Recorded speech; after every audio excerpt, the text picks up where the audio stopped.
Hi, my name is Charlie and welcome back to my channel. This is Disabled Daydreamer and we're doing another prompt from the Ehlers Danlos Society for Ehlers Danlos Awareness Month. I know that's a mouthful. We're kind of doing it Vlogmas style, so every single day I am putting out a little video vlog talking about the prompts of the day, and that's just how we're gonna kick it for May, and then I will see you guys again in June for some fun and fresh content. Today, they specifically asked, what are your tips for managing your Ehlers-Danlos syndrome? My biggest tip is to not prolong getting things that would benefit you. If you think that a wheelchair would assist you, you don't have to permanently commit to something. You could rent something and try it out and bring it to your doctor's attention. I think that's just the biggest thing. If you think it's time for something like a mobility aid, do so before it becomes to a point where you are almost forced into it because you've hurt yourself so many times. And that's kind of the point where I'm at, is I'm like, just use the mobility aids when needed. And it's okay. There's nothing wrong with doing that.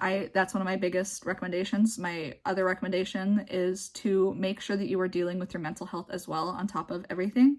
Because while we talk a lot about the physical issues of Ehlers-Danlos syndrome, it weighs a lot in the mind. And maybe not Ehlers-Danlos syndrome itself, but I don't know about you guys, I have a list of just things that I've experienced within the medical system that would make most regular people just their minds would be blown, because they don't deal with doctors enough to experience things like I have. But I have experienced the foulest things within a doctor's office, and that kind of leads into my next point.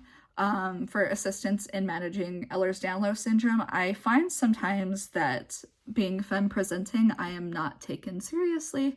And I find that when I take my more masculine spouse along with me, that all of a sudden things change quite dramatically in how things are addressed and handled with me.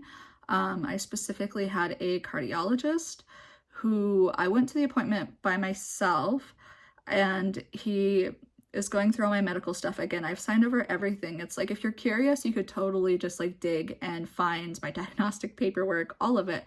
But he looks at me and he says, aren't people with Ehlers-Danlos syndrome usually tall and skinny?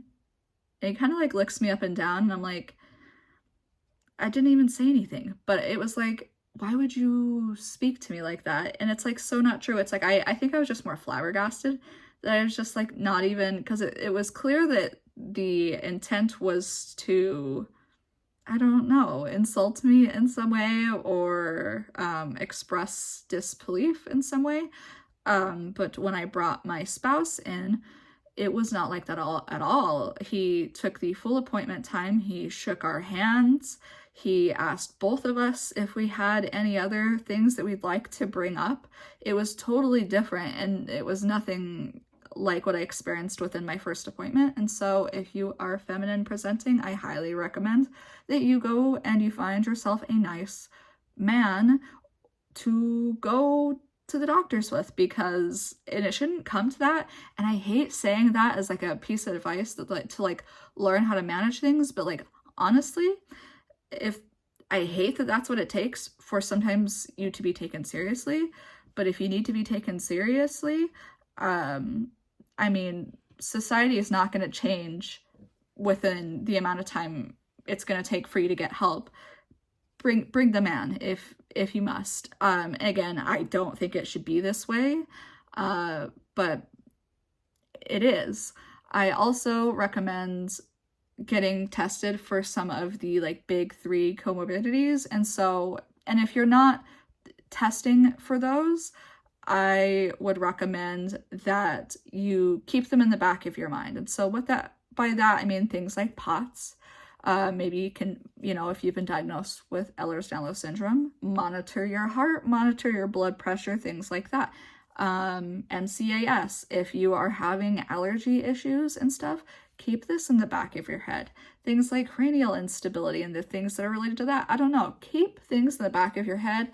You don't, I think sometimes you almost have to become a mini Ehlers-Danlos syndrome professional And while I know a lot about different aspects of Ehlers-Danlos syndrome I don't have, I kind of think it's so important to learn about the condition and people living with the condition. And so even if right now you feel good, take that information and just remember it. You know what I mean? Just take it and remember it, because I've been like, oh, okay, I was diagnosed with POTS when I went to go see my internist who was checking me and following up with my Ehlers-Danlos diagnosis. He went through and he was like a specialist in the area, but he also did like testing for like MCAS. And so I had to do like a 24-hour, it was like a 24-hour, maybe it was 70-something hour, 3 days urine sample. But finding those kind of doctors are super, super hard. But what I highly recommend that you do is that you go, and I hate to say go on Facebook, right? But I don't have an equivalent for you otherwise. You could check Nextdoor maybe. But if you go on to Facebook and you type in Ehlers-Danlos syndrome, your city, or like the largest city closest to you, there's going to be a local group, a local chapter, local people posting about their experiences. And I highly recommend that when you are diagnosed, or if you move, anything like that, you quickly jump in those groups. They have so many resources that it's bad where we have to turn to like a Facebook group filled with other sick people to be like, hey guys, is this doctor knowledgeable? Is this allergist knowledgeable on things like MCAS? And no, oh yes, I tried this doctor. And so there's like, if you like just like look up, you go into the group, and let's say you are having allergy issues, maybe look up allergist in the group. Some of them are like so organized. I've moved around a few different times, but they're so organized. They have files with doctors, things like that. And so I highly, highly recommend that you check that out. I've seen some people post on subreddits, and people locally will find that. So there's like an Ehlers-Danlos syndrome subreddit, and I've seen people post, and they'll post like their general area, and some people have been able to help connect them with different resources and stuff. Maybe people have access to information or ways to gather information, or have already gathered the information in a way to make it easiest for you. And so I highly recommend doing that as well as part of your management. And keep note of new and emerging symptoms, because I feel like sometimes things can kind of snowball, or you're so focused on taking care of one thing that you don't even realize that this other thing has just started slowly taking over. And so I highly recommend just like kind of jotting things down. And so for me, it's in my notepad on my phone. I'm like, hey, like this is happening. Or I'll put it just like in a note, like this day I had this going on. And that way, if I'm continuing to have issues like that, I can go back and I can bring it to a doctor and be like, no, it was like this exact date. I can't tell you how valuable having data has been bringing to like a cardiologist. It's like, I believe Apple devices, there's like special certifications. It's like a medical device. It works within the parameters of like a certain level of error that you would expect with like a medical device. So it is picking up like things like and I don't know if that's rated for everything, but specifically for things like your heart rate. And so I recommend getting something like that. There's many different brands and things that make different trackers, but I highly recommend that you invest in a tracker. I highly recommend that you are tracking your symptoms or anything like that on your phone, because if you're able to give them dates or show them, like I have like graphs and stuff with different heart app watches and things that I have for my watch, that they're able to see like, hey, this is exactly what happened, this is exactly what I was doing, and this is exactly how many times it happened. And so having all of your ducks in a row before you get to the appointment is so important. Like I said, when you're going to a specialist, usually you kind of already have like a direction. With a primary care provider, again, they've kind of said this, but I would also recommend having a priority list of things that are the most important to you that you get done in that appointment, and everything else just consider it a bonus. And I hate to say it like that, but sometimes it takes time and it shouldn't, but I just recommend writing everything down, writing all communication down, and being strong and firm that you aren't feeling well. Like, don't, and another thing, I do this so much, and it's honestly has caused me immense harm. Don't downplay how you feel. Don't downplay your symptoms because you feel silly saying them out loud. Look at the doctor in the eyes and tell them exactly how bad it is.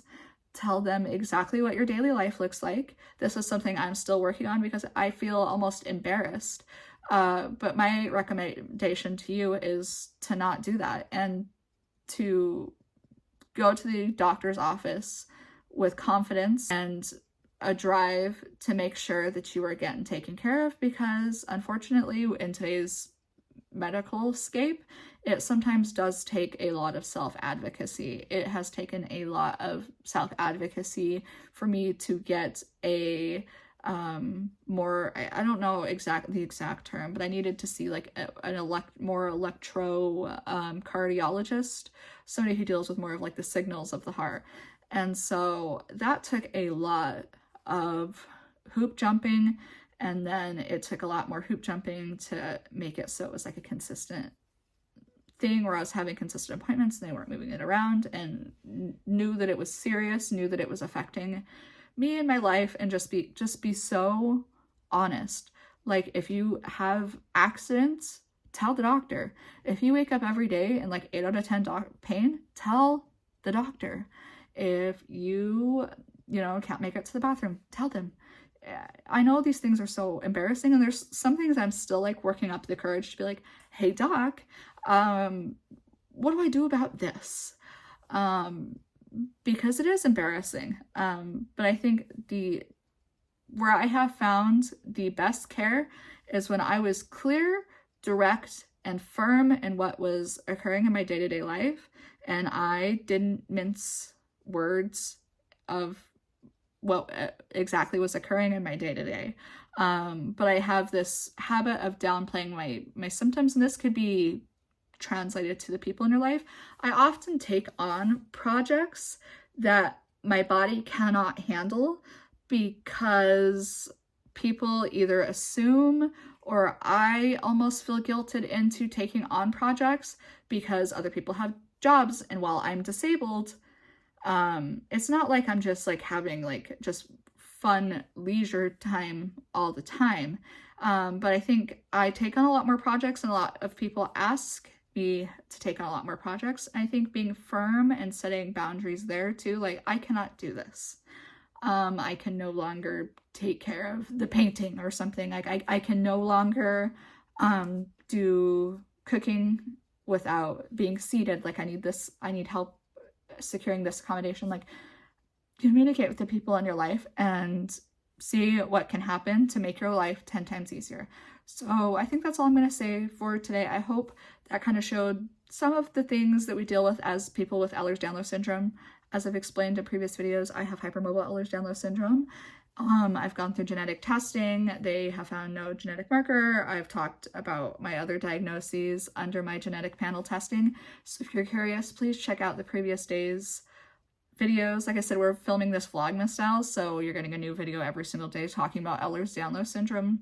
So awareness, the whole channel is dedicated to it this month, and I'm excited about that. So I will talk to you guys soon. Thank you guys so much for watching and tuning in to Disabled Daydreamer, and I will talk to you guys soon.